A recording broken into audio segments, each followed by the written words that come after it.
Selamat siang jemaat Tuhan yang terkasih, kita akan kembali melanjutkan pendalaman Alkitab kita masih di kitab Yesaya pasalnya yang ke-40. Saat ini kita akan belajar dari ayat yang ke-12 sampai pasal 41 ayatnya yang ke-29. Sebelum kita membaca dan merenungkan firman Tuhan lebih lanjut, mari kita akan berdoa terlebih dahulu. Bapak, terima kasih, kami bersyukur untuk pimpinan penyataan Tuhan, sehingga pada saat ini kami boleh diberikan kesempatan untuk boleh mendengarkan kebenaran firman-Mu melalui pendalaman Alkitab. Kiranya Tuhan yang memimpin kami melalui Roh-Mu yang kudus, sehingga kami dimampukan untuk mengerti memahami firman-Mu dan juga semakin mengenal Engkau dalam kehidupan kami dan boleh mengikuti apa yang menjadi kehendak-Mu atas kehidupan kami melalui firman-Mu. Berkati hamba-Mu dan berkati kami semua ya Tuhan. Di dalam nama Tuhan Yesus kami berdoa dan mengucap syukur. Haleluya. Amin. Bapak Ibu sang terkasih dalam Tuhan, kita boleh melihat bahwa bagian kitab Yesaya di dalam pasalnya yang ke-40, ayatnya yang ke-12 sampai ayatnya yang ke-31, kita boleh melihat bagaimana sebuah perikop, sebuah hal yang menyatakan kepada kita bagaimana Allah itu tidak dapat dibandingkan dengan siapapun, ya. Di dalam judul perikop yang kita bisa lihat di sana bahwa Allah di atas semua Allah. Dia adalah Allah yang esa. Dia adalah Allah yang tidak bisa ataupun tidak ada satupun yang dibandingkan, sesuatu pun yang disamakan dengan keberadaannya, dengan kuasanya, dengan segala atributnya di muka bumi ini. Untuk itu kita bisa melihat bagaimana bagian yang sudah kita bahas di dalam pasal 40 ayat 1 sampai 11 yang minggu kemarin kita sudah belajar, kita membahas di sana merupakan sebuah prolog, sebuah pendahuluan dari bagian utama kedua kitab Yesaya. Di mana di dalamnya kita melihat siapa Allah yang campur tangan demi penebusan dan keselamatan umatnya. Nah, dari ayat yang ke-12 ini sampai ayat yang ke-31, kita bisa melihat bagaimana Nabi Yesaya memberikan kesaksian tentang keistimewaan yang tiada tertandingi dari Allah pencipta, dari Allah keselamatan yang boleh peduli kepada umatnya. Yesaya dalam hal ini boleh menyatakan siapa Allah yang tiada bandingnya, yang tidak bisa disamakan oleh apapun yang ada di dalam dunia ini. Karena apa? Karena setidaknya sebagai umat Tuhan kita perlu dan sungguh-sungguh menyadari siapa Allah yang kita sembah sesungguhnya. Jadi dasar kepercayaan kita bukan lagi didasarkan apa kata orang ataupun dari hal-hal yang lain, tetapi dasar kepercayaan kita ketika kita boleh menyembah Dia adalah sungguh-sungguh berasal dari percaya kepada Dia, oleh karena Dia di dalam sifatnya, Dia di dalam kuasanya, Dia di dalam karakternya, Dia di dalam keagungan, kekudusan yang tiada terhingga atas kehidupan kita. Sehingga Paulus pun mengatakan, sebab aku tahu kepada siapa aku percaya. Jadi dia tidak sembarangan percaya kepada Allah yang kemudian tanpa sebuah landasan. Tetapi kita juga sebagai anak-anak Tuhan, mari kita boleh menaruh, mendasarkan iman percaya kita kepada Tuhan di dalam pengenalan yang benar akan Dia. Nah, dalam hal ini sekali lagi saya ingin menyatakan Allah, ya, dan dia mencoba untuk membandingkan Allah yang hidup, Allah yang kuasa itu dengan berhala bangsa lain, dengan dewa-dewa dari bangsa sekitar mereka. Di dalam ayat 15 dan ayat yang ke-17 yang akan nanti kita bahas, serta sifat berhala dan pembuatnya. Ayat 18 sampai ayat yang ke-20, dan hal ini mengarah pada pembaruan kepastian yang memberi pengharapan di dalam ayat yang ke-29 sampai ayat yang ke-31. Maka kita bisa melihat bagaimana dalam terang kemuliaan Allah menjadi jelas betapa tidak berartinya, betapa tidak berdayanya berhala itu ketika dia disandingkan ketika dia dibandingkan dengan Allah yang kudus, Allah yang kuasa. Maka ketika kita melihat ketika Injil di dalam Yesus Kristus itu dihadirkan, segala yang ada di dalam dunia ini menjadi tidak berarti karena tidak ada yang memberikan kepuasan di tengah-tengah dahaga manusia akibat dosa. Maka Yesaya pasal 40 ayat 12 sampai ayat yang ke-14, Yesaya menanyakan, mendahului pertanyaan, ada dua pertanyaan yang diajukan. Ya, kalau kita bisa melihat ayatnya yang ke-12, di sana dikatakan, siapa yang menakar air laut dengan lekuk tangannya dan mengukur langit dengan jengkal, penyukat debu tanah dengan takaran, menimbang gunung-gunung dengan dacing atau bukit-bukit dengan neraca. Ayat 13, siapa yang dapat mengatur roh Tuhan atau memberi petunjuk kepadanya sebagai penasehat? Kepada siapa Tuhan meminta nasihat untuk mendapat pengertian? Dan siapa yang mengejar Tuhan untuk menjalankan keadilan? Atau siapa mengajar dia pengetahuan dan memberi dia petunjuk supaya ia bertindak dengan pengertian? Nah, di sini kita bisa melihat jemaat Tuhan yang terkasih dalam Tuhan, bagian yang pertama, ayat yang ke-12 sampai ayat yang ke-14, Yesaya menanyakan dua pertanyaan. Yang pertama adalah pertanyaan tentang kemahakuasaan Allah. Ya, pertanyaan tentang kemahakuasaan Allah. Dia memberikan beberapa contoh kemahakuasaan Allah dalam ayat yang ke-12 yang kemudian dibandingkan dengan betapa kecilnya manusia. Ya, dan kita bisa melihat kemudian pertanyaan yang kedua yaitu tentang kemahatauan Allah di dalam ayat yang ke-13 dan ayatnya yang ke-14. Kita bisa melihat di sini bahwa yang pertama kalau tadi dikatakan siapa, ya dikatakan siapa yang menakar air laut dengan lekuk tangannya dan mengukur langit dengan jengkal, penyukat debu tanah dengan takaran, menimbang gunung-gunung dengan dacing atau bukit-bukit dengan neraca.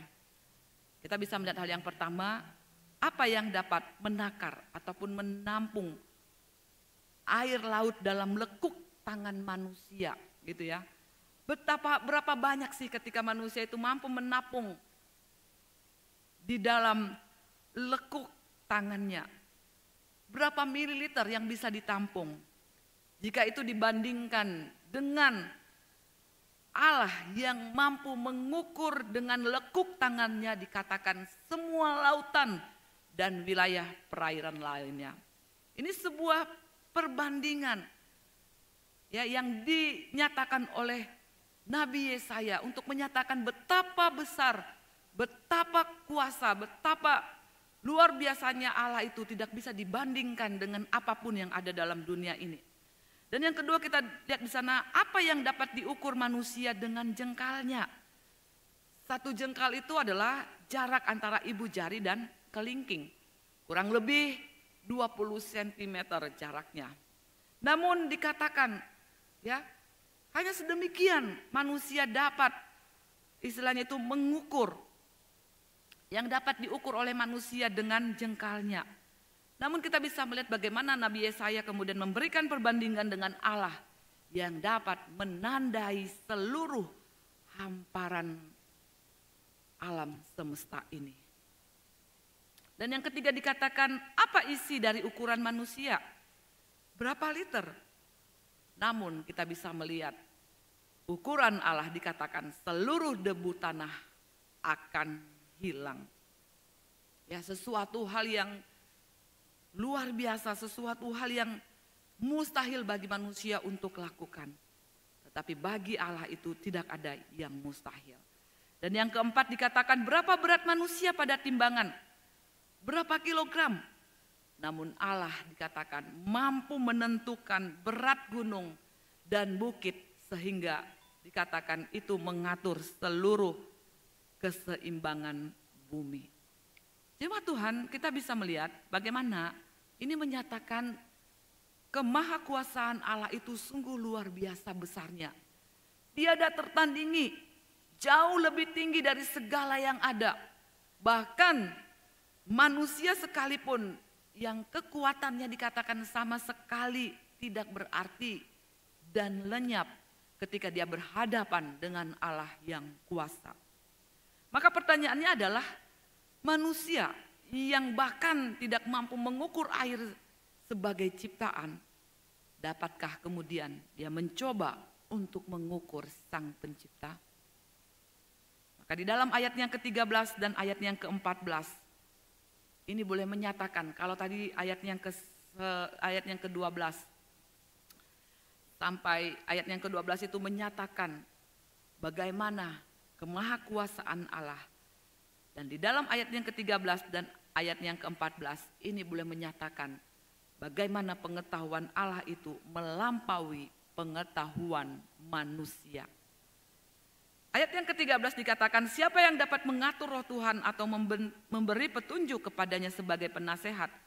Ayat 14, kepada siapa Tuhan meminta nasihat untuk mendapat pengertian, dan siapa yang mengajar Tuhan untuk menjalankan keadilan, atau siapa yang mengajar dia pengetahuan dan memberi dia petunjuk supaya ia bertindak dengan pengertian. Yang pertama, Bapak Ibu Sang terkasih, dikatakan apakah di luar roh Allah itu ada standar yang dengannya dia dapat bertindak? Ataukah ada pribadi yang menolong Allah tentang apa yang harus dia lakukan dan bagaimana dia harus melakukannya? Kita bisa melihat di sini, ya, tentunya apa yang dinyatakan dalam hal ini, Bapak Ibu. Di bagian yang pertama dan yang bagian yang kedua dikatakan, apakah Allah itu kemudian memerlukan pengetahuan dari pihak lain agar dapat berjalan di jalan yang benar menuju tujuannya? Apa yang dikatakan di sini, Bapak Ibu Sang terkasih dalam Tuhan, tentang roh Allah ini menunjuk bahwa dialah pemilik hikmat, bahwa dialah pemilik pengertian dan pengetahuan. Dengan kata lain, dia tidak membutuhkan pihak lain, ya, yang membantu ataupun menasihati dia dalam segala apa yang menjadi kehendak dan apa yang akan dikerjakannya. Sebab dia adalah Allah, ya, di dalam hikmat, di dalam pengertian, di dalam pengetahuan, tidak membutuhkan pihak lain yang menasihati, yang memberitahukan, yang kemudian mengajarkan. Itu tidak perlu bagi Tuhan. Maka kita bisa melihat kalau di dalam kitab Yesaya pasal 9 ayat 6 mengatakan bahwa dia adalah penasehat ajaib. Dia sendiri penasehat ajaib itu. Sehingga dia tidak membutuhkan nasihat dari pihak lain. Ataukah dia merasa kekurangan di dalam hikmatnya sehingga dia meminta pertimbangan dari pihak lain. Ataukah mungkin dia kekurangan akan pengetahuan sehingga dia meminta pertolongan dari pihak lain. Tidak. Dia adalah sumber hikmat itu, dia adalah sumber pengertian, dia adalah sumber pengetahuan itu. Dan dia adalah penasihat yang ajaib. Di dalam dia kecukupan terhadap segala sesuatu itu sudah menjadi nyata. Dia tidak membutuhkan nasihat dari pihak lain untuk mengerjakan sesuatu sesuai dengan kehendaknya. Dan bagaimana hal ini pun tercatat dalam kitab Ayub, pertanyaan yang mirip yang diajukan Allah kepada Ayub, ya. Allah menunjukkan kepada Ayub perbedaan antara manusia dan ciptaannya. Dan dalam kitab Yesaya ini bagaimana Allah juga membandingkan dirinya dengan manusia. Yang pada akhirnya Bapak Ibu, dialah yang layak dimuliakan. Dialah sebagai penguasa bangsa-bangsa. Dialah pemegang kendali dan otoritas mutlak atas segalanya. Segala sesuatu ada di dalam kendali dan kedaulatan Allah. Maka dikatakan bagaimana kekuasaannya atas bangsa-bangsa sama seperti setetes air di atas ember. Tidak ada apa-apanya. Seperti apa yang dinyatakan di dalam ayat yang ke-15. Ayat yang ke-15 dikatakan sesungguhnya bangsa-bangsa adalah seperti setitik air dalam timba. Dan dianggap seperti sebutir debu pada neraca. Sesungguhnya pulau-pulau tidak lebih dari abu halus beratnya. Ibarat debu yang terbang di atas neraca, timbangan. Ya, dikatakan timbangan itu tidak bergerak sama sekali. Ini memberikan satu petunjuk Bapak Ibu. begitu ringannya, begitu tiada punya bobotnya. Segala sesuatu, ya dikatakan pulau-pulau itu di hadapan Allah. Tidak mempunyai bobot, tidak mempunyai berat. Bangsa-bangsa, pulau-pulau di hadapan Allah. Bahkan pulau-pulau dia katakan, dengan pulau-pulau dia bertindak sebagai setitik debu yang terangkat oleh hembusan angin dan tertiup angin. Ya, pulau-pulau sekalipun, bangsa-bangsa sekalipun dikatakan Bapak Ibu adalah seperti setitik air dalam timbah dan dianggap seperti sebutir debu pada neraca. Itu tidak ada apa-apanya di hadapan Allah. Sebagai satu-satunya yang layak disembah, dia tidak akan pernah, Bapak Ibu, dikatakan mendapatkan ya apa yang sepatutnya dia dapatkan. Perihal penyembahan, perihal kepercayaan yang seharusnya manusia itu boleh tujukan kepadanya. Tetapi hati manusia cenderung ya berpaling dari Tuhan. Sehingga Bapak Ibu sang terkasih dalam Tuhan, kita melihat bagaimana Allah tidak pernah, dalam arti kata tidak pernah menemui ya segala bentuk penyembahan manusia. Segala bentuk korban bakaran yang dipersembahkan manusia itu tidak cukup untuk menyembah Allah serta memuaskan hatinya. Serta menyatakan siapa Allah yang hidup itu dengan benar. Manusia tidak mampu, manusia tidak bisa menyatakan siapa Allah yang hidup itu dengan benar. Oleh karena apa? Oleh karena sesungguhnya manusia itu telah jatuh ke dalam dosa. Kecenderungan hati manusia adalah kecenderungan hati yang selalu menilai segala sesuatu berdasarkan pikirannya yang berdosa. Maka sungguh-sungguh kita membutuhkan Bapak Ibu dalam hidup ini pencerahan, terang dari firman Tuhan ketika kita pun mau belajar mengenal akan Tuhan. Ayat yang ke-16 Bapak Ibu, di sana dikatakan lebih lanjut, ayat yang ke-16 saya akan bacakan. Libanon tidak mencukupi bagi kayu api dan marga satwanya tidak mencukupi bagi korban bakaran. Dikatakan bahwa semua kayu di hutan Libanon pun Bapak Ibu tidak cukup untuk dijadikan kayu bakar dan tidak cukup binatang untuk dipersembahkan di atasnya. Yang dengannya itu dapat memuaskan hati Allah di dalam segala penyembahan yang dilakukan oleh manusia. Karena apa? Karena nantinya kita bisa melihat satu-satunya yang mampu memuaskan Allah adalah kayu salib di Golgota. Bahwa tidak ada persembahan lain yang harum, yang berkenan kepada Allah, yang memuaskan hatinya selain tubuh Kristus, anaknya yang tunggal, yang boleh mengorbankan dirinya bagi keampunan dosa-dosa kita. Dan inilah satu persembahan yang sungguh-sungguh bernilai di hadapan Allah. Karena apa? Karena apapun yang dipersembahkan bangsa pilihannya, itu selalu gagal untuk dapat memuaskan hatinya. Maka satu-satunya persembahan yang memuaskan hati Allah adalah persembahan yang dilakukan oleh putranya, anaknya yang tunggal. Itu dengan memberi dirinya sendiri sebagai persembahan yang sekali untuk selama-lamanya bagi keampunan dosa-dosa kita. Ayat yang ke-17 Bapak Ibu dikatakan bahwa segala bangsa tidak ada di hadapannya. Mereka dianggapnya hampa dan sia-sia. Bangsa-bangsa lain pun tentu Bapak Ibu tidak diperhitungkan. Oleh karena apa? Oleh karena kerusakan. Oleh karena dosa itu sudah merusak seluruh tatanan kehidupan di dalam muka bumi ini. Maka dikatakan Bapak Ibu, masih adakah yang bisa disamakan dengan Allah sampai sejauh ini?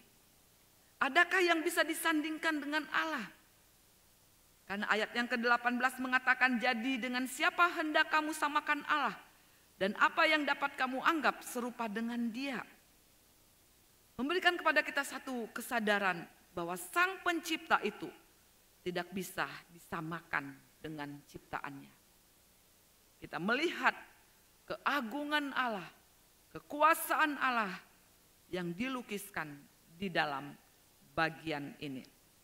Untuk itu Bapak Ibu Sang terkasih dalam Tuhan, kalau kita bisa melihat di dalam ayat yang ke-18 dan ayat yang ke-19, bagaimana Yesaya menyatakan ya, siapa pribadi Allah yang hidup, siapa pribadi Allah yang agung, siapa pribadi Allah yang kuasa itu, dan juga menyatakan di sisi lain, siapakah berhala patung buatan tangan manusia itu. Ayat 19 dikatakan, patungkah? Tukang besi menuangnya dan pandai emas melapisinya dengan emas, membuat rantai-rantai perak untuknya. Ayat 20, orang yang mendirikan arca memilih kayu yang tidak lekas busuk, mencari tukang yang ahli untuk menegakkan patung yang tidak lekas goyang. Yesaya dalam hal ini sekali lagi menyatakan kepada mereka yang menaruh percaya dan menyembah kepada berhala-berhala, menyembah kepada dewa-dewa, kepada patung buatan tangan manusia. Yesaya menyatakan, menunjukkan betapa bodohnya mereka, betapa piciknya pikiran mereka ketika mereka menaruh percaya dan menyembah kepada sesuatu buatan manusia sendiri, dan itu dijadikan sebagai Tuhan di dalam kehidupan mereka. Berhala lainnya dikatakan adalah seorang lelaki miskin yang kemudian dia pergi membawa sebatang kayu kepada seorang pengrajin untuk dijadikan berhala. Sang terkasih dalam Tuhan, kedua penyembah berhala tersebut, mereka sama-sama menggunakan bahan yang diciptakan Tuhan.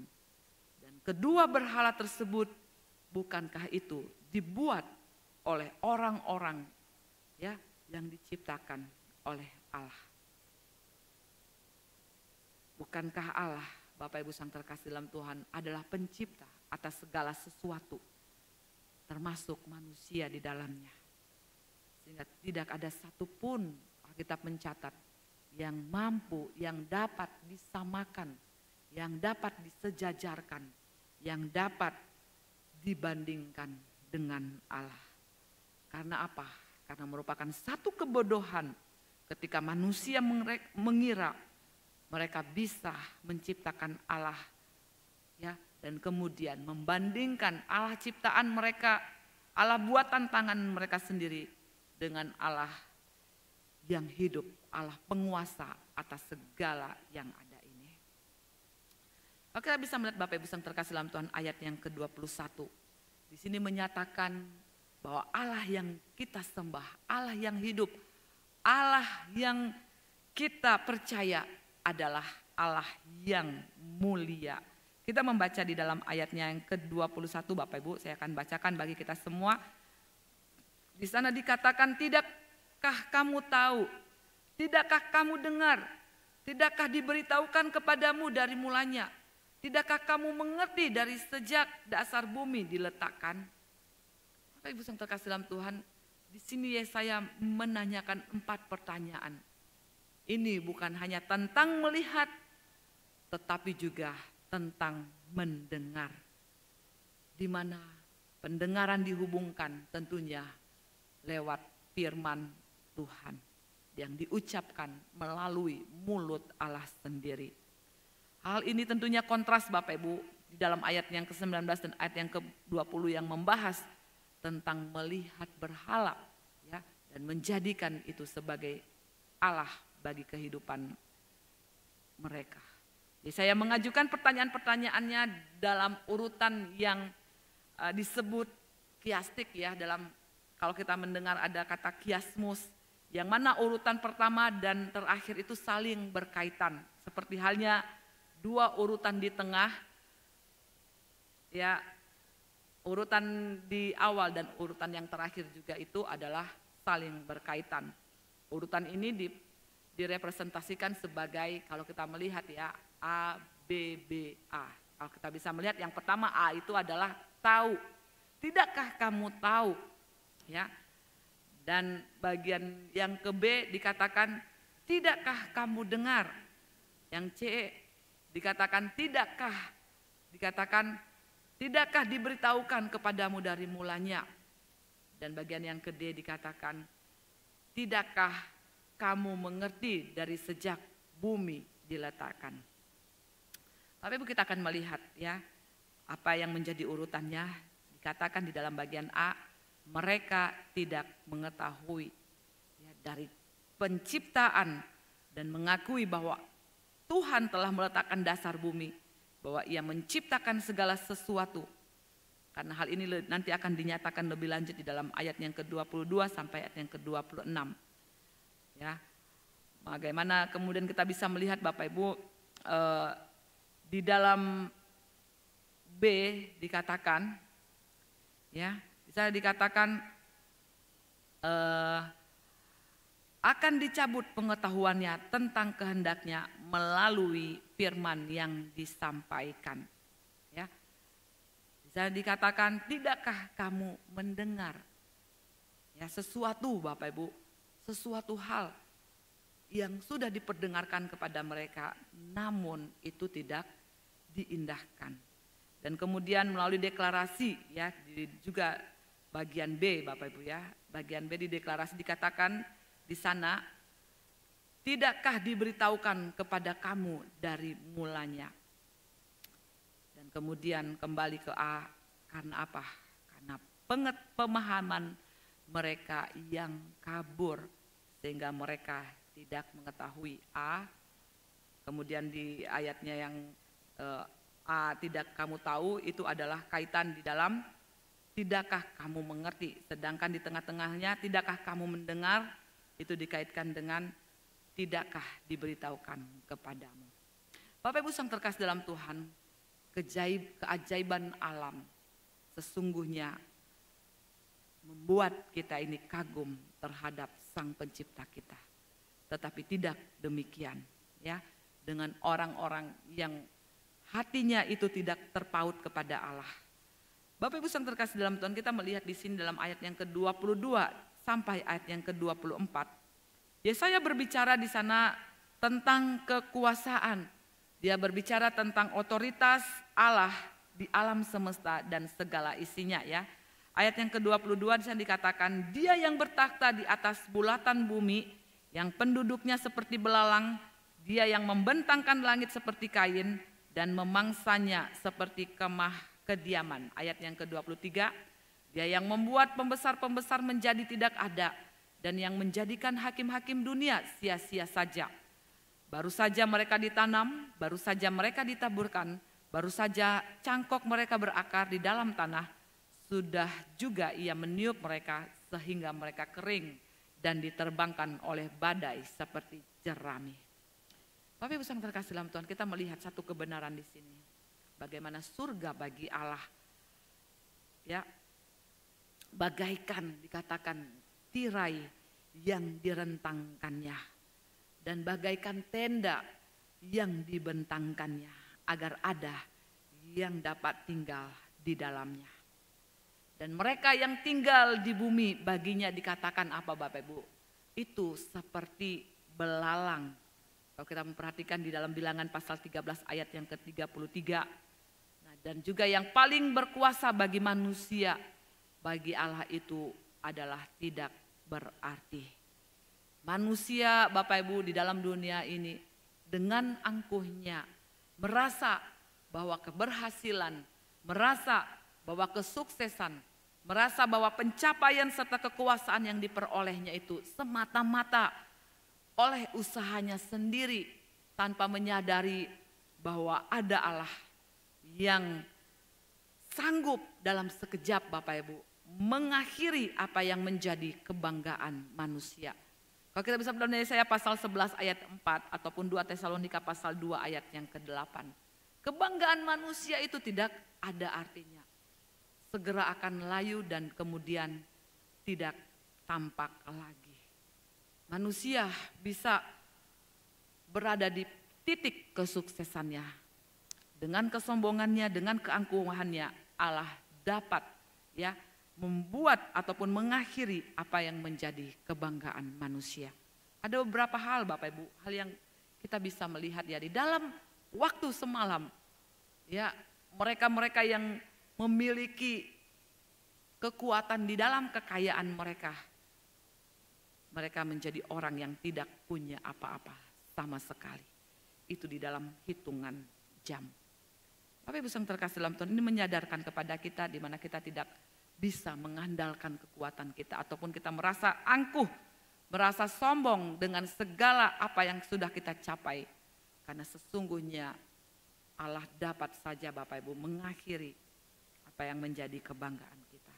Untuk itu marilah kita bersyukur ketika Allah mengizinkan kita untuk menikmati apa yang dianugerahkan kepada kita lewat kepemilikan di dalam dunia ini. Biarlah semuanya kita sadari bahwa semuanya ini adalah dari Tuhan.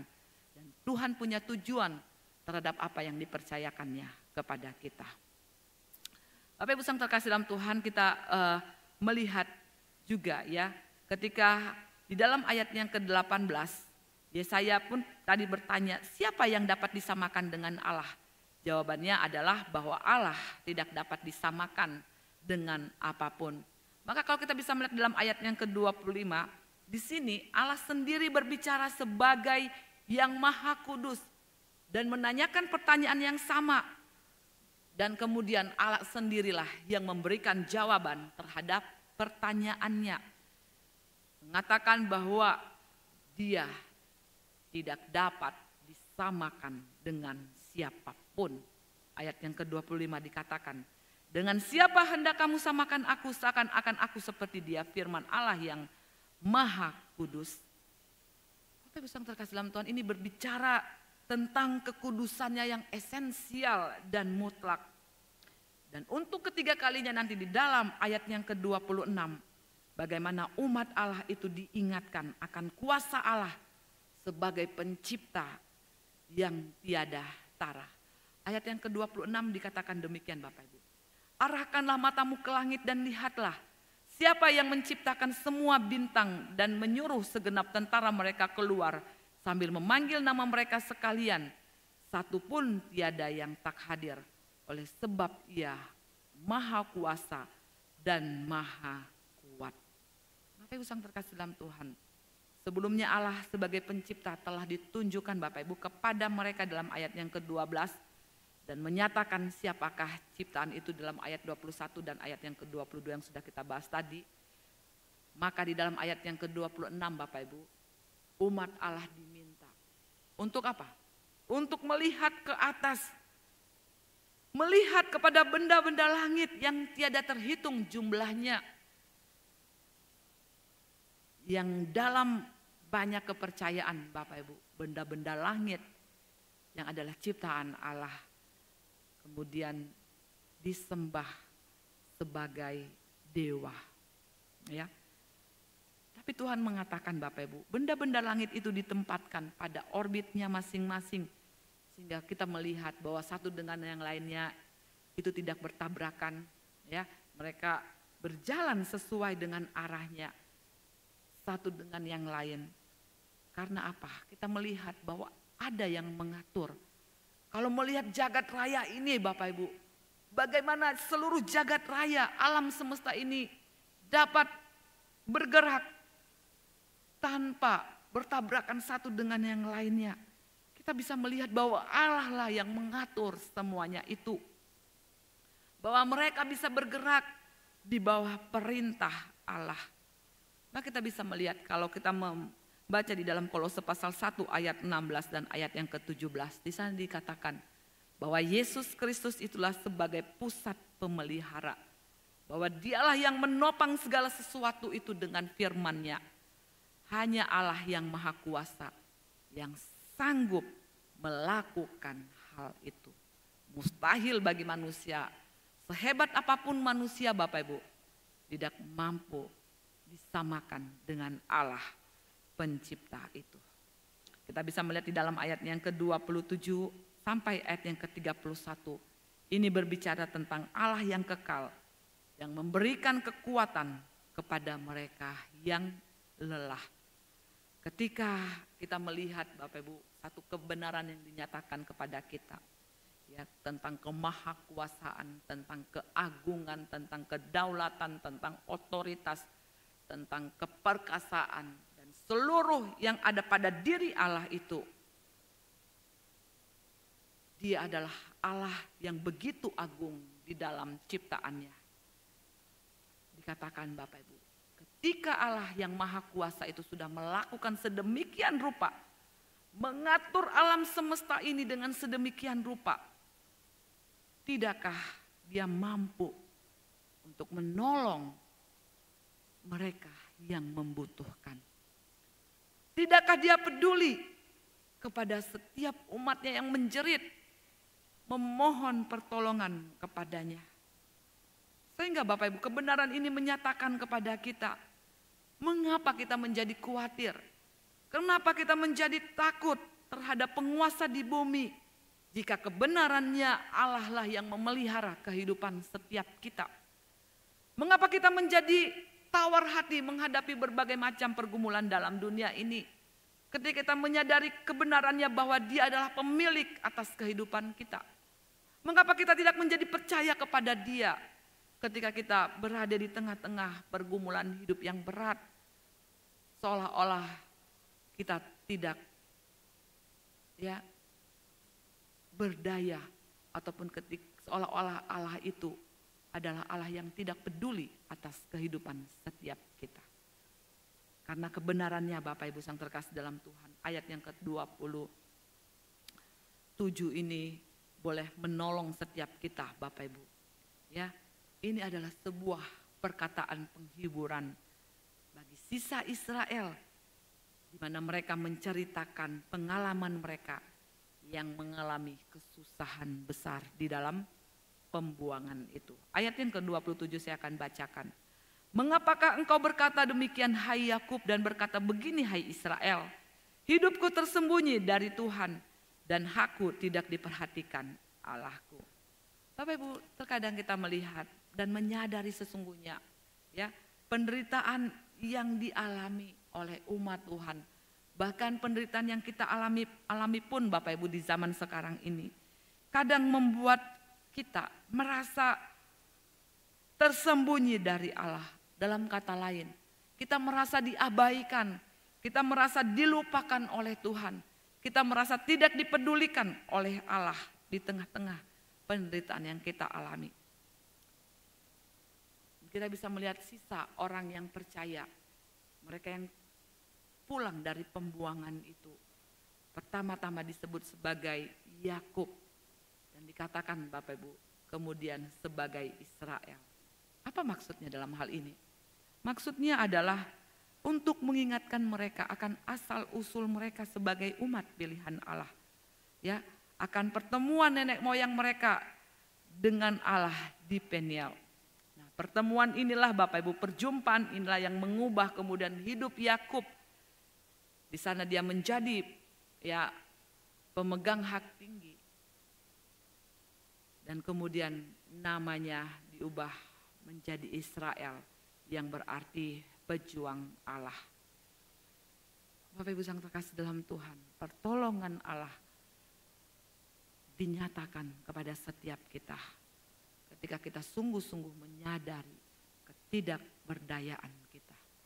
Ketika kita sungguh-sungguh menyadari ketidakmampuan kita, keterbatasan kita, segala kelemahan kita, di sanalah pertolongan Allah itu dinyatakan.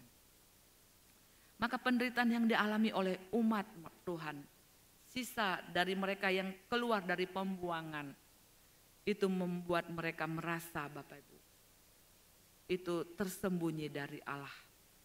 Mereka seolah-olah dibuang, mereka seolah-olah diabaikan, mereka seolah-olah dilupakan oleh Tuhan. Ungkapan yang dinyatakan dalam ayat ini juga terkadang kita katakan di dalam kehidupan kita, Bapak Ibu sang terkasih dalam Tuhan. Mengapa ini terjadi Tuhan? Ya, mengapa engkau melakukan hal ini? Atau kita sering berkata, Allah, mengapa engkau tidak peduli atas hidupku? Apakah Allah tidak mengasihiku? Ya, berbagai macam Pernyataan-pernyataan yang kita naikkan Bapak Ibu ketika kita di dalam pergumulan hidup yang kita alami. Tapi kalau kita bisa melihat apa yang menjadi jawaban Allah di tengah-tengah ketidakmengertian manusia, di tengah-tengah ketidaktahuan manusia akan apa yang menjadi rencana Allah di dalam kehidupan mereka lewat penderitaan, lewat pergumulan hidup yang mereka alami. Kita akan baca dalam ayat yang ke-28. Di sana dikatakan, tidakkah kau tahu dan tidakkah kau dengar? Tuhan ialah Allah kekal yang menciptakan bumi dari ujung ke ujung. Ia tidak menjadi lelah dan tidak menjadi lesu. Tidak terduga pengertiannya. Ini menjadi sebuah jawaban yang mendasar dan juga sekaligus penghiburan bagi kita. Bahwa sesungguhnya ketika kita ada di dalam penderitaan, ketika kita tengah berada di dalam pergumulan hidup kita berada di tengah-tengah keputusasaan, tekanan hidup yang berat, maka dikatakan Bapak Ibu, mari kita harus melihat kepada Allah pencipta atas segala sesuatu. Kita boleh melihat, mengarahkan mata hati kita kepada Dia penyelamat atas kehidupan umatnya. Yang kasih setianya itu tidak pernah berubah dulu, sekarang, bahkan sampai selama-lamanya.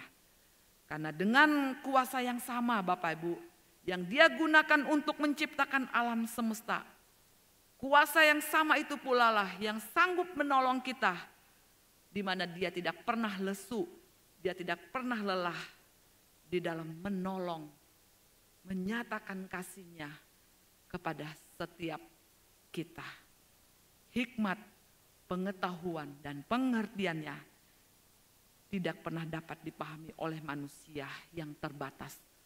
Oleh sebab itulah Bapak Ibu, sesungguhnya kita menyadari yang mengetahui diri kita secara utuh, yang mengetahui siapakah kita dengan benar dalam segala keberadaan kita sebagai manusia, sesungguhnya adalah Allah sendiri sebagai pencipta atas kehidupan setiap kita.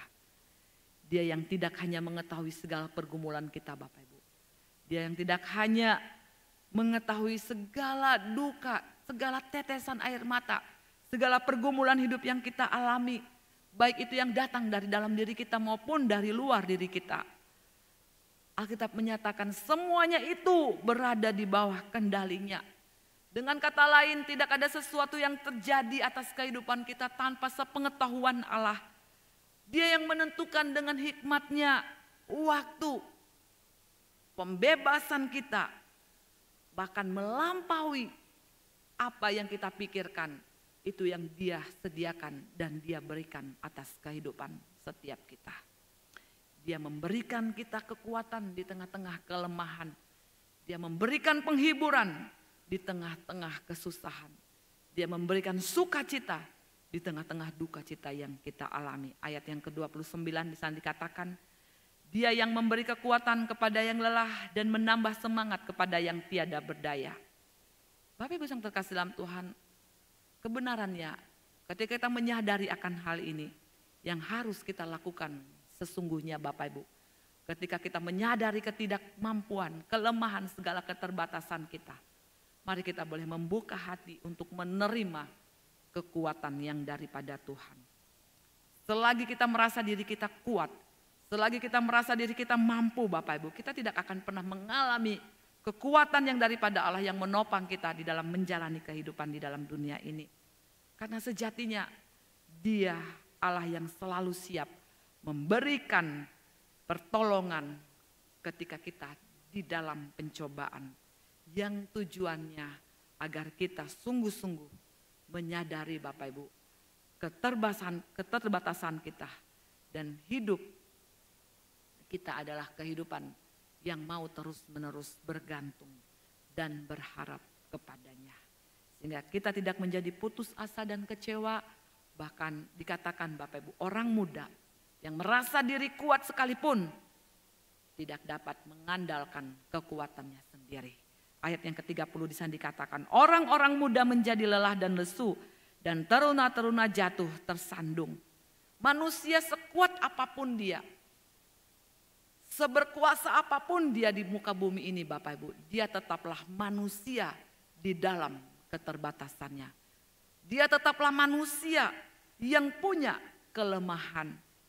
Sehingga Bapak Ibu yang terkasih dalam Tuhan, ya, kita harus bersungguh-sungguh Bapak Ibu dikatakan tetap bergantung, tetap berharap, tetap mengandalkan Tuhan selalu dalam kehidupan kita. Karena satu-satunya kekuatan yang tiada habisnya, yang boleh menopang kehidupan kita terus menerus, yang boleh memelihara dan menjaga kehidupan kita hari lepas hari, selalu adalah ketika kita boleh memandang kepada Allah dan mengandalkan Dia di dalam kehidupan setiap kita. Ayat yang ke-31 Bapak Ibu, di sana dikatakan, tetapi orang-orang yang menanti-nantikan Tuhan mendapat kekuatan baru. Mereka seumpama Raja Wali yang naik terbang dengan kekuatan sayapnya. Mereka berlari dan tidak menjadi lesu. Mereka berjalan dan tidak menjadi lelah. Bapak Ibu yang terkasih dalam Tuhan, satu berita anugerah yang dinyatakan kepada setiap kita.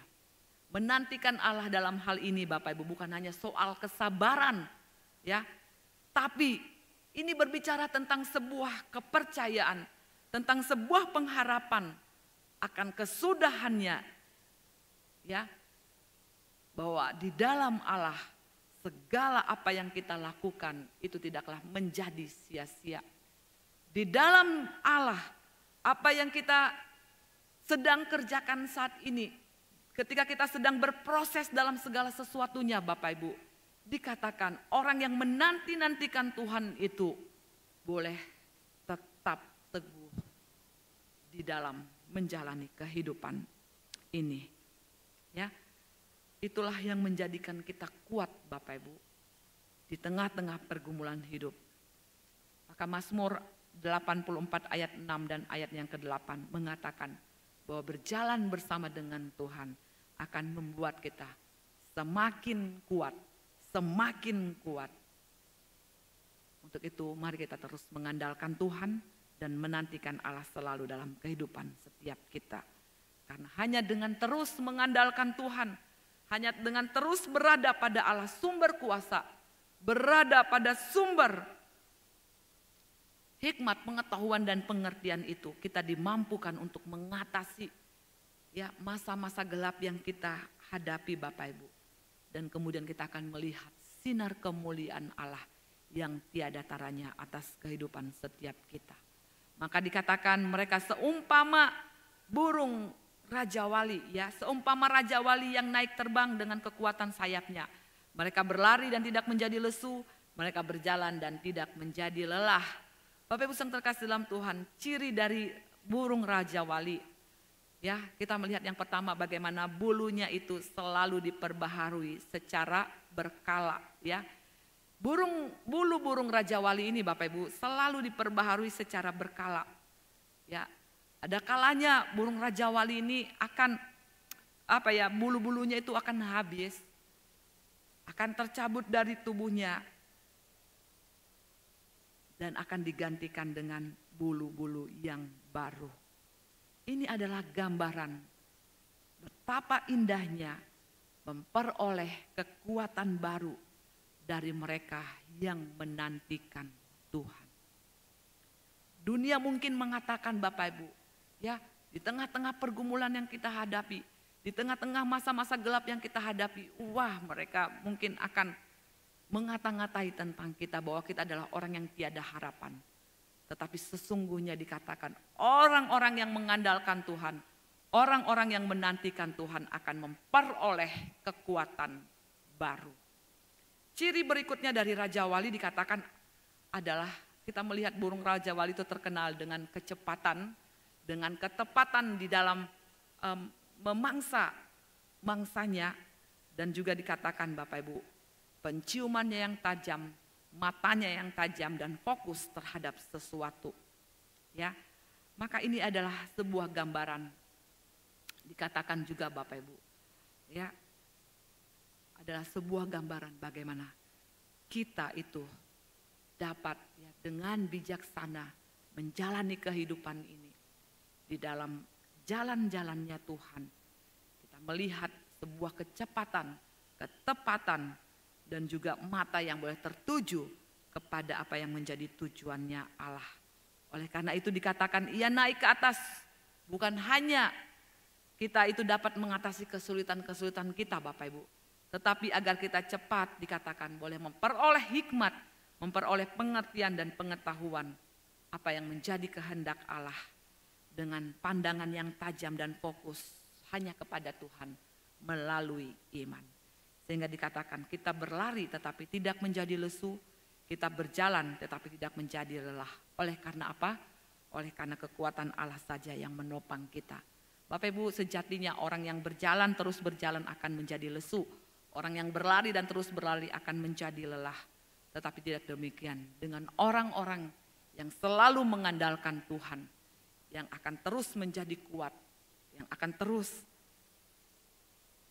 mengandalkan Allah di tengah-tengah ketidakberdayaannya. Biarlah kita boleh menjadi orang-orang yang tetap percaya kepada Tuhan Bapak Ibu dan mengandalkan Tuhan. Dia adalah Allah yang tidak dapat dibandingkan, tidak dapat disamakan dengan hal apapun yang ada di dalam dunia ini. Kita melihat Bapak Ibu di dalam pasalnya yang ke-41, ya, dalam ayat pasalnya yang ke-41. Di sini menyatakan Bapak Ibu tentang Tuhan yang membangkitkan seorang pembebas, ya. Tuhanlah yang akan menghakimi bangsa-bangsa. Ayat yang satu di sana dikatakan Bapak Ibu, ayat yang pertama, bagaimana dengarkanlah aku dengan berdiam diri, hai pulau-pulau, hendaklah bangsa-bangsa mendapatkan kekuatan baru. Biarlah mereka datang mendekat, kemudian berbicara, baiklah kita tampil bersama-sama untuk berperkara. Ya Bapak Ibu sang terkasih dalam Tuhan, kita bisa melihat di sini bagaimana ini menyatakan sesuatu, ya, bahwa Allah sendirilah Tuhan yang benar. Dialah penguasa yang agung atas segala ciptaannya. Dia memanggil mereka, ya, bangsa-bangsa untuk pergi bersamanya. Di dalam mana Bapak Ibu? Di dalam penghakiman, di ruang pengadilan Allah, ya, untuk boleh menyatakan bahwa Dia adalah Tuhan yang satu-satunya sebagai Allah yang berkuasa atas segala sesuatu. Ayat yang ketiga sampai ayat yang keempat Bapak Ibu, kalau kita bisa melihat ayat yang kedua sampai ayat yang keempat, di sana dikatakan, siapakah yang menggerakkan dia dari timur, menggerakkan dia yang mendapat kemenangan di setiap langkahnya, yang menaklukkan bangsa-bangsa ke depannya dan menurunkan raja-raja. Ia mengejar mereka dan dengan selamat ia melalui jalan yang belum pernah diinjak kakinya. Siapakah yang melakukan dan mengerjakan semuanya itu? Dia yang dari dahulu memanggil bangkit keturunan-keturunan. Aku Tuhan yang terdahulu, dan bagi mereka yang terkemudian, aku tetap Dia juga. Bapak Ibu yang terkasih dalam Tuhan, kebenaran yang kita lihat di dalam pasal ayat yang kedua sampai ayat yang keempat, kita melihat bagaimana Allah tidak hanya mempunyai kemampuan untuk memberitahukan akan apa yang akan terjadi di depan Bapak Ibu, namun juga kebenaran firman Tuhan ini menyatakan bagaimana Tuhan juga mempunyai kekuatan untuk membangkitkan, ya, seseorang yang dapat mewujudkan rencananya. Bapak Ibu yang terkasih dalam Tuhan, kita bisa melihat di sini, ya, bagaimana Allah itu sudah menyediakan, Bapak Ibu, ya, Allah itu sudah merencanakan seorang penolong yang dibangkitkan, ya, untuk apa? Untuk menggenapi apa yang menjadi rencananya. Kalau kita bisa melihat di dalam ayatnya yang ketiga tadi Bapak Ibu, ya, dikatakan jalan yang dilaluinya bukanlah jalan yang diciptakannya sendiri, melainkan jalan yang ditentukan dan diperintahkan Allah.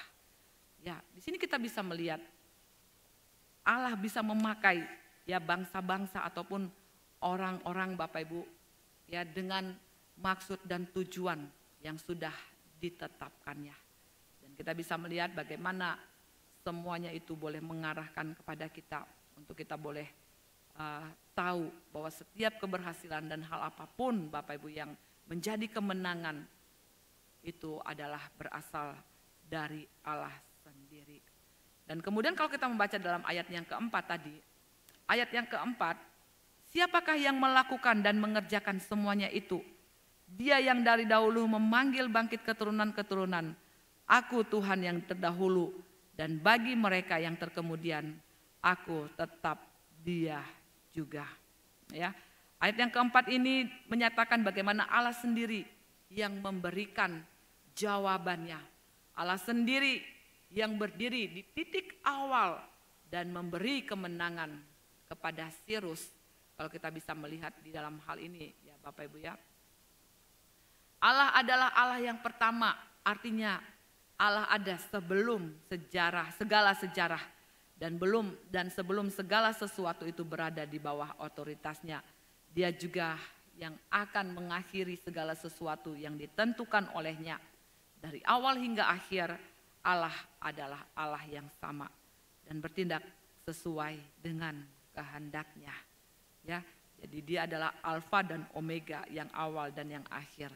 Bagaimana Bapak Ibu yang terkasih dalam Tuhan, kehendaknya itu tidak pernah berubah. Apa yang sudah difirmankannya dahulu, itu juga yang akan dikerjakannya. Maka semua bangsa dan pulau tidak dapat menentang segala kehendak Allah di dalam kehidupannya. Bapak Ibu yang terkasih dalam Tuhan, ayat yang kelima, kalau kita bisa melihat ayat yang kelima, di sana dikatakan Bapak Ibu ya, pulau-pulau telah melihatnya dan menjadi takut, ujung-ujung bumi pun menjadi gemetar. Mereka datang dan semakin mendekat. Bapak Ibu yang terkasih dalam Tuhan, ketika Allah ya memberikan apa yang menjadi kuasa atas bangsa-bangsa di muka bumi ini, Bapak Ibu yang terkasih, hal ini pun ya yang sama akan terjadi pada mereka di akhir zaman. Ketika hari penghakiman, bagaimana Tuhan akan membungkam mereka untuk selama-lamanya. Ya, seperti halnya Bapak Ibu, bagaimana mereka mungkin di dalam kesombongannya memegahkan diri, tetapi di zaman akhir nanti di penghakiman Allah tidak ada satupun yang dapat dibanggakan. Dan bagaimana dikatakan mereka begitu tidak berdaya menghadapi kedahsyatan yang Allah nyatakan Bapak Ibu ya. Karena apa? Karena setiap orang yang mengandalkan kekuatannya sendiri, setiap orang yang mengandalkan kekuatan manusia ataupun berhala Bapak Ibu, itu tidak akan pernah bisa bertahan di hadapan Allah yang kudus. Ayat yang ke-6 dan ayat yang ke-7 dikatakan, yang seorang menolong yang lain dan berkata kepada temannya, kuatkan hatimu. Tukang besi menguatkan hati tukang emas, dan orang yang memipihkan logam dengan martil menguatkan hati orang yang menempa di atas landasan. Ia berkata tentang patrian, itu baik, lalu menguatkannya dengan paku-paku sehingga tidak goyang. Sungguh hal yang konyol Bapak Ibu, sesuatu hal yang konyol yang dinyatakan kepada kita ketika kita berani menghadapi kemahakuasaan Allah. Dikatakan bahwa sekali lagi berhala-berhala yang diolok-olok, yang mereka sembah Bapak Ibu, itu diolok-olok. Karena apa? Karena sesungguhnya berhala itu Bapak Ibu, itu tidak berdaya untuk memberikan pertolongan kepada manusia. Maka dalam hal ini Allah memberikan keberanian, memberikan kekuatan kepada Israel. Ya, untuk apa? Untuk mereka boleh tetap teguh, percaya kepada Allah. Di tengah-tengah lingkungan bangsa-bangsa yang menyembah kepada Allah. Di tengah-tengah lingkungan bangsa-bangsa Bapak Ibu yang ada di sekitar mereka yang kemudian mengandalkan kekuatan manusia. Kemudian Allah menyapa, Allah berkata kepada Israel sebagai perkataan penghiburan yang sangat pribadi dengan umatnya. Kita bisa melihat dalam ayat yang ke-8. Tetapi engkau, hai Israel hambaku, hai Yakub yang telah kupilih, keturunan Abraham yang kukasihi. Bapak Ibu yang terkasih dalam Tuhan, Allah berbicara kepada umat pilihannya, Israel dan Yakub. Bukankah ini Bapak Ibu mengingatkan mereka akan anugerah pilihannya, serta janji pemulihan dan pembebasan yang Allah akan nyatakan kepada mereka. Untuk ini Allah dikatakan tadi, kalau kita membaca, Allah mengacu, tadi ada dikatakan mengacu pada Abraham. Sejarah awal mereka adalah jaminan berkat yang tidak dapat dibatalkan. Perjanjian Allah dengan Abraham adalah perjanjian yang kekal Bapak Ibu, yang tidak bisa dibatalkan oleh apapun juga. Ya, Allah menyebut Abraham dikatakan yang kukasihi Abraham. Berarti dia adalah seseorang yang dicintai dan mencintai. Seseorang yang dengannya Bapak Ibu kita bisa berbagi pikiran dan perasaan. Dan Allah tidak pernah melupakan umatnya. Bahkan ketika dikatakan mereka tercerai-berai Bapak Ibu, dia ingat akan perjanjiannya. Dan di sini dikatakan bagaimana perjanjian Allah dengan Abraham itu digenapi dari masa ke masa sampai pada nanti kedatangan kelahiran Tuhan Yesus ke dalam dunia ini. Allah tidak pernah melupakan umatnya.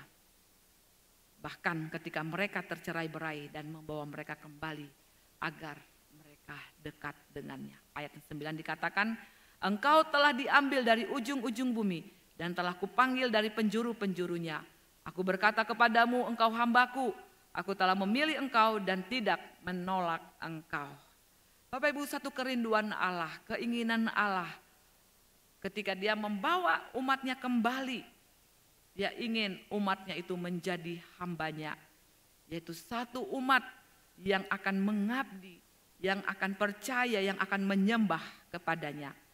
Dan bagian ini adalah bagian yang untuk pertama sekali Bapak Ibu, di dalam kitab Yesaya, Israel disebut sebagai hamba. Hingga nantinya di dalam pasal 49 ayat yang ke-6, Israel disebut sebagai hamba Allah. Israel sebagai seorang hamba dikatakan Bapak Ibu, ini bukanlah karena jasa mereka. Mereka orang yang dekat dengan Allah bukan karena kemampuan mereka untuk melakukan apa yang menjadi kehendak Allah. Karena sejatinya kita bisa melihat Israel adalah bangsa yang tegar tengkuk. Tetapi apa yang membuat mereka kemudian dijadikan hamba Allah itu semata-mata karena kasih karunia Allah. Kasih karunia Allah juga mengizinkan mereka berada di pembuangan. Oleh karena apa Bapak Ibu? Oleh karena ketidaksetiaan mereka. Dan ini adalah bentuk disiplin, bentuk didikan Allah kepada umat kepunyaannya. Namun justru kebenarannya Bapak Ibu yang menjadi sebuah penghiburan. Di tengah-tengah penderitaan yang mereka alami, di tengah-tengah didikan, di tengah-tengah disiplin yang mereka sedang jalani. Satu hal yang harus mereka tetap ingat, bahwa Allah telah memilih mereka. Untuk itu mereka tidak menjadi jangan menjadi takut, jangan menjadi kecewa, ataupun jangan menjadi kehilangan pengharapan. Dalam ayat 10 dikatakan, janganlah takut sebab aku menyertai engkau. Janganlah bimbang sebab aku ini Allahmu. Aku akan meneguhkan, bahkan akan menolong engkau. Aku akan memegang engkau dengan tangan kananku yang membawa kemenangan. Bapak Ibu, sejatinya di dalam dunia ini ada banyak hal yang menjadi ketakutan. Ada banyak hal alasan yang membuat kita takut. Tetapi Allah di dalam bagian ini mengatakan, bagi umatku, bagi milik kepunyaan Allah, tidak ada alasan untuk menjadi takut. Sehingga Allah mengatakan, jangan takut. Ungkapan jangan takut Bapak Ibu sering sekali dinyatakan oleh Allah. Diperdengarkan kepada umat pilihannya. Ini boleh mengajarkan kepada kita bahwa Allah sendiri yang menghadirkan dirinya. Dia sendiri yang menyatakan dirinya kepada umatnya. Dengan segala kasih sayangnya kepada mereka. Bahkan ketika mereka mendukakan hatinya. Bahkan ketika mereka menyimpang dari jalan-jalannya Tuhan. Dia membawa pulang mereka kembali dengan kasih sayangnya. Dia memulai dengan janji Bapak Ibu dikatakan, aku menyertai kamu. Ini adalah sebuah janji yang meyakinkan setiap kita. Umat pilihan Allah akan kehadiran, akan kedekatannya kepada setiap kita. Sampai kapan? sampai kepada akhir zaman. Matius 28 ayat yang ke-20 mengatakan, dan ketahuilah aku akan menyertai engkau sampai kepada kesudahan zaman. Yang kedua dikatakan Bapak Ibu, dia berkata, akulah Tuhanmu. Dengan demikian Bapak Ibu, mereka mengetahui, setiap kita menyadari bahwa Allah mempunyai hubungan dengan mereka, ataupun mempunyai hubungan dengan milik kepunyaannya, dengan umat kepunyaannya, bahwa setiap kita adalah dimiliki oleh Allah. Kalau kita bisa melihat di dalam perjanjian baru, kita mengetahui bahwa itu dimeteraikan di dalam dan melalui kuasa darah Kristus yang sempurna, bagaimana kita menjadi miliknya untuk selama-lamanya. Dan Allah memberikan Bapak Ibu 3 jaminan yang meneguhkan kita di dalam menjalani kehidupan di dunia ini. Bapak Ibu, dikatakan, aku meneguhkan kamu, aku menguatkan kamu di dalam kelemahanmu. Aku menguatkan kamu di tengah-tengah kesulitanmu. Aku menguatkan kamu di tengah-tengah penderitaan yang kamu alami. Dan yang kedua dikatakan, aku menolong kamu, yang berarti bahwa Allah sendiri yang bertindak menolong umatnya. Dia tidak memakai media lain Bapak Ibu untuk menyatakan pertolongannya kepada umatnya. Tetapi dirinya sendiri, dia sendiri yang menolong umatnya. Ya, membimbing umatnya, mengarahkan mereka, melindungi umatnya pada jalan kehendaknya.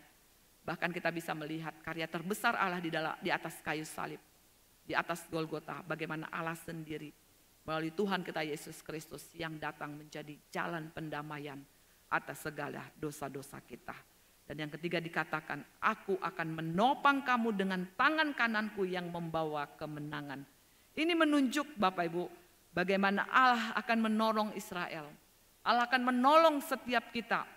Dia yang akan menggenapi janji-janjinya. Dan bagaimana dikatakan dengan tangan kanan. Bapak Ibu, berbicara tentang tangan kanan, ini berbicara tentang otoritas, tentang kekuatan yang sungguh-sungguh nyata. Yang akan kita rasakan Bapak Ibu ketika kita menyadari kelemahan dan ketidakberdayaan kita. Otoritas kuasa Allah yang bekerja melampaui kekuatan kita itu nyata atas kehidupan setiap kita.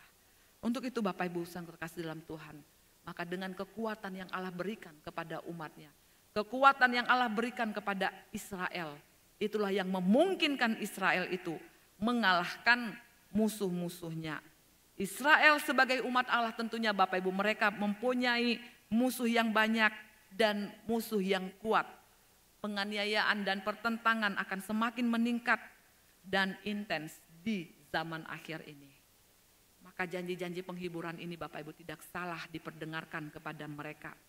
Dinyatakan kepada mereka untuk membawa kepastian bahwa kehancuran dan kekalahan musuh dari Israel itu akan nyata adanya.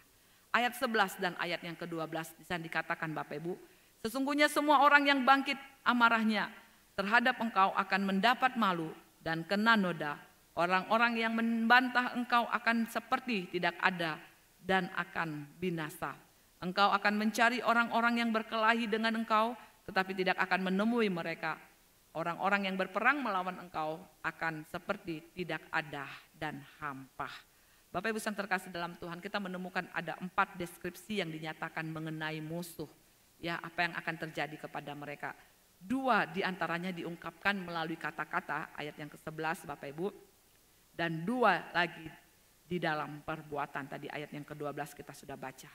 Bisa dikatakan Bapak Ibu bagaimana mereka semua adalah orang yang bangkit amarahnya. Orang yang bangkit amarah kepada umat pilihan Allah.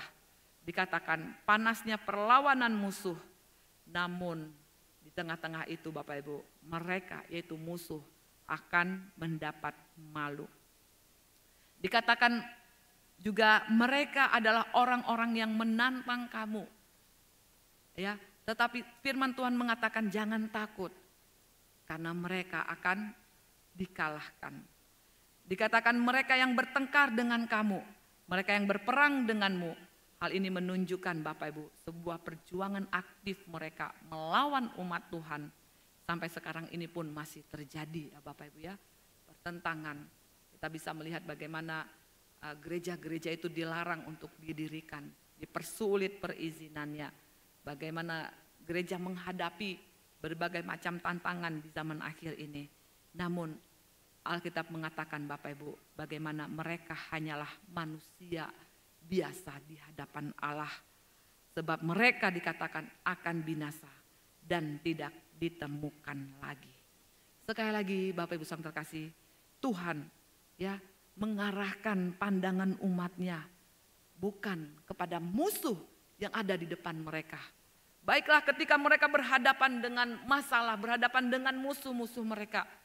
Mereka tidak lagi menjadikan musuh itu sebagai fokus atas kehidupan mereka. Tapi bagaimana mereka boleh mengarahkan pandangannya kepada Allah yang maha kuasa, yang sanggup mengalahkan musuh yang ada di depan mereka Bapak Ibu ya. Karena apa? Karena Allah bagi mereka adalah penopang, pelindung yang memberikan kemenangan kepada umatnya. Ayat yang ke-13 dikatakan, sebab aku ini Tuhan Allahmu memegang tangan kananmu dan berkata kepadamu, jangan takut, akulah yang menolong engkau. Sekali lagi memberikan sebuah fakta kepada kita bahwa kita tidak dapat berbuat apa-apa di luar Tuhan. Allah menyadarkan kita bahwa kekuatan yang kita butuhkan untuk segala sesuatu adalah kekuatan yang daripada Allah. Tidak hanya memberikan kekuatan kepada kita, Dia juga memberikan kedamaian, ketenangan, dan membuang rasa takut kita. Sekali lagi Dia katakan kepada kita di dalam ayat yang ke-14. Jangan takut hai cacing Yakub, hai si ulat Israel, akulah yang menolong engkau, demikianlah firman Tuhan. Dan yang menebus engkau ialah Allah Maha Kudus, Allah Israel. Bapak Ibu, hal yang unik yang kita temukan di sini dikatakan Allah berbicara kepada mereka sebagai cacing Yakub. Ya, itulah yang mereka rasakan Bapak Ibu di tengah-tengah pembuangan ya, yang sudah mereka alami. Cacing adalah contoh makhluk yang tidak berdaya, yang kalau dilempar ke tanah Bapak Ibu, diinjak-injak dan menjadi sasaran hinaan. Demikian juga dengan hai ulat Israel. Sama-sama sebagai makhluk yang tidak berdaya. Ya. Kita bisa melihat dengan kondisi sebagai cacing inilah Bapak Ibu. Dengan kondisi sebagai ulat inilah bagaimana Mesias menjadikan dirinya satu di dalam penderitaan di kayu salib.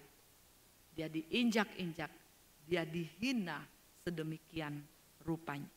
Dia dijadikan berdosa.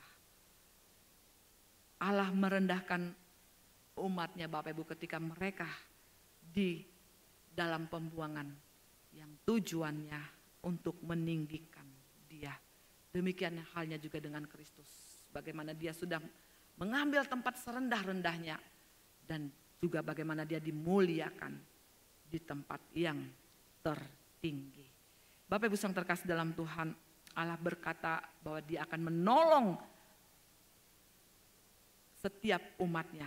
Dia adalah Allah perjanjian yang mengatakan bahwa dirinya sendiri adalah yang mengerjakan perjanjian itu. Jaminan tambahan Bapak Ibu pada pernyataan bagaimana penebus mereka adalah yang Maha Kudus Israel. Seperti Bapak Ibu istilahnya memberikan sebuah tanda tangan kepada pernyataannya. Dia telah membayar lunas juga setiap kita.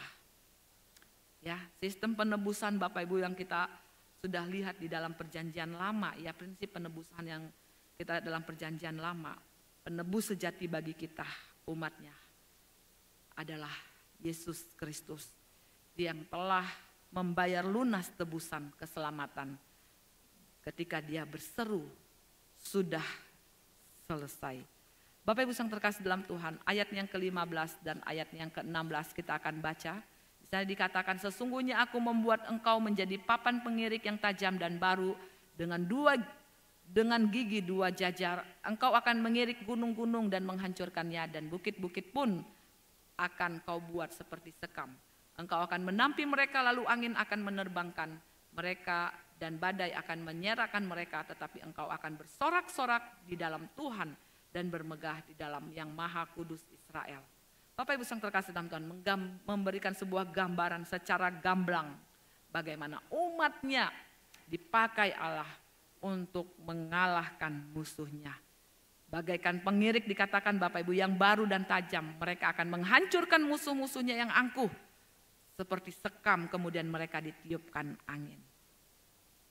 Tiada yang mustahil bagi Allah ketika kita terus Bapak Ibu bergantung, berharap dan terus mengandalkan Tuhan.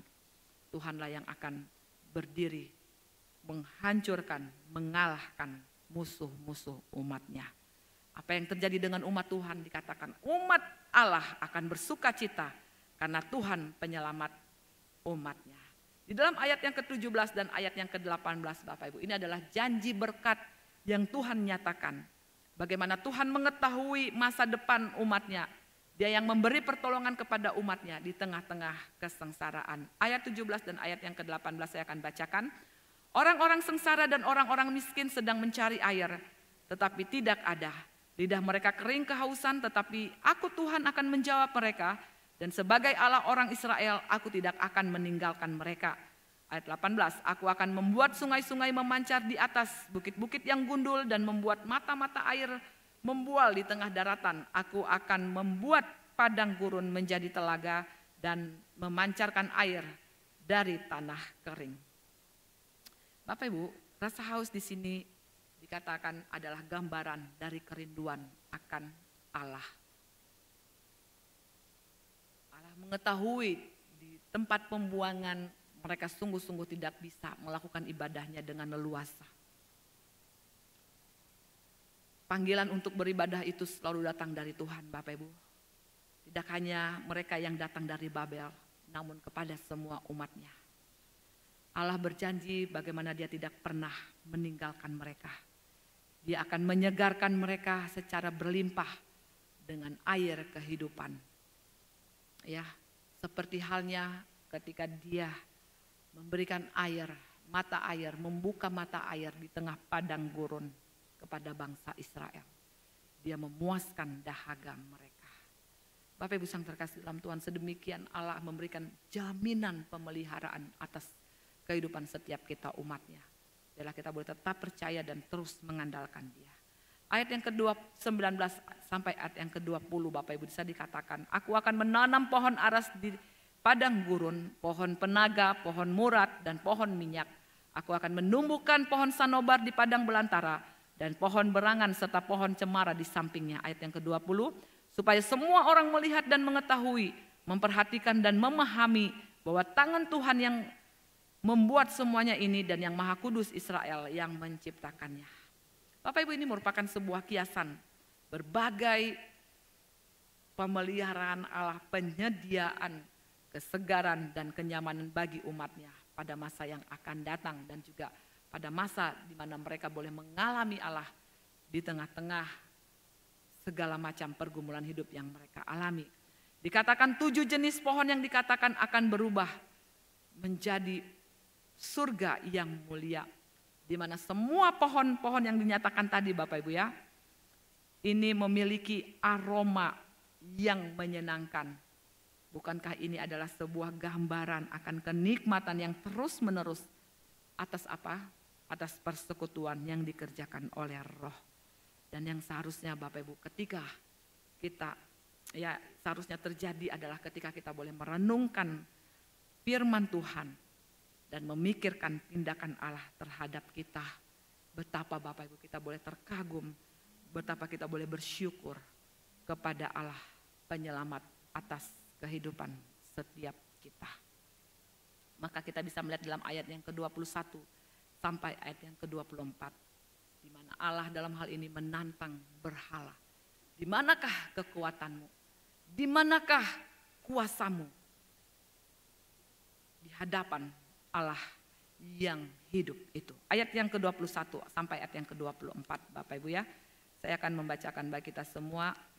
Di sana dikatakan Bapak Ibu, ayat yang ke-21 dan ayat yang ke-24. Di sana dikatakan bahwa ajukanlah perkaramu, firman Tuhan. Kemukakanlah alasan-alasanmu, firman Raja Allah Yakub. Biarlah mereka maju dan memberitahukan kepada kami apa yang akan terjadi. Nubuat yang dahulu dahulu beritahukanlah apa artinya, supaya kami memperhatikannya.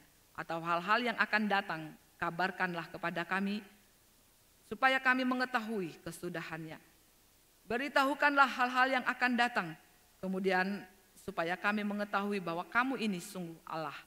Bertindak sajalah, biar secara baik ataupun secara buruk, supaya kami bersama-sama tercengang melihatnya. Sesungguhnya kamu adalah seperti tidak ada, dan perbuatan-perbuatanmu adalah hampa. Orang yang memilih kamu adalah kejijikan. Bapak Ibu yang terkasih dalam Tuhan, Allah menantang para penyembah berhala, bahkan berhala dan dewa-dewa bangsa-bangsa lain. Bapak Ibu, dikatakan biarkanlah para berhala itu berbicara sekarang, ya. Untuk apa? Untuk membuktikan keilahian mereka.